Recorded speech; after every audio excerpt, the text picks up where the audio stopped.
உலகத்தில் பிறந்த எல்லோருக்கும் ஜாதகம் இருக்கிறதா என்று கேட்டால் எல்லோருக்கும் இருக்காது. பூமியில் 2 பகுதிதான் ஜாதகங்கள் கொண்டவைகளாக இருக்கும். சிலர் கேட்கிறார்கள், நீங்கள் இயேசுவுக்கே ஜாதகம் பார்க்கிறீர்களே, அப்படி கேட்கிறார்கள் கமெண்ட். அப்போ அவர்கள் என்ன நினைக்கிறார்கள் என்றால், இந்தியாவில் இருக்கிற ஒரு சிலருக்கு மட்டும்தான் ஜாதகம் இருக்கும் என்று நினைக்கிறார்கள். அது இல்லவே இல்லை. இந்த கமெண்டில் கேட்டவருக்கு உலகமெங்கும் கிறிஸ்துமஸ் தினமன்று நட்சத்திரங்கள் போடப்படுகிறது. இந்த நட்சத்திரம் யார் சொல்லி போடப்படுகிறது?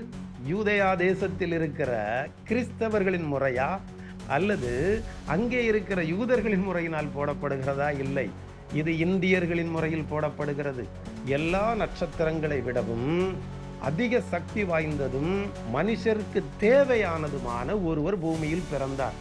அந்த நட்சத்திரத்தை வான சாஸ்திரிகள் இயேசுவுக்கு கரெக்டாக குறித்து, எவரையும் தேடி செல்லாத வான சாஸ்திரிகள் இவரை மட்டும் தேடி சென்றார்கள்.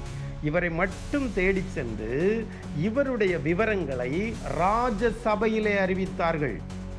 அது ஏரோதின் ராஜ சபையிலே இவைகளை குறித்து முற்றும் முடிய தெளிவாக எடுத்துரைத்த பின்புதான் ஏரோது ராஜா சொல்லுகிறான், நீங்கள் இவைகளில் குறிப்பிட்ட, நீங்கள் சொல்லுகிற, நீங்கள் கண்ட நட்சத்திரத்திற்கு பொருத்தமானவர் இந்த நாட்டில் மேசியாவாக பிறக்க வேண்டும் என்று அவர்கள் வேதங்களில் எழுதப்பட்டிருக்கிறது.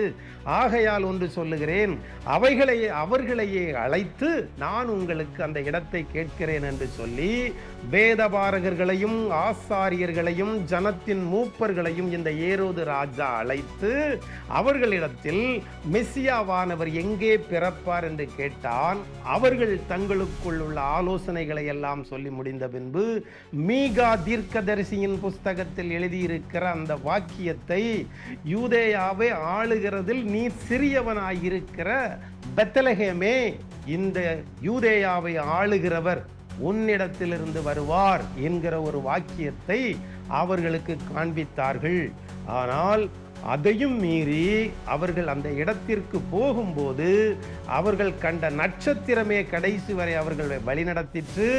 இந்த வேதம் சொன்னவைகளை விட கடைசி வரை அவர்கள் கொண்டு சேர்த்தது அந்த நட்சத்திரம். அந்த வீட்டின் மேல் நின்ற பிறகுதான் அந்த நட்சத்திரம் அங்கே நின்றது.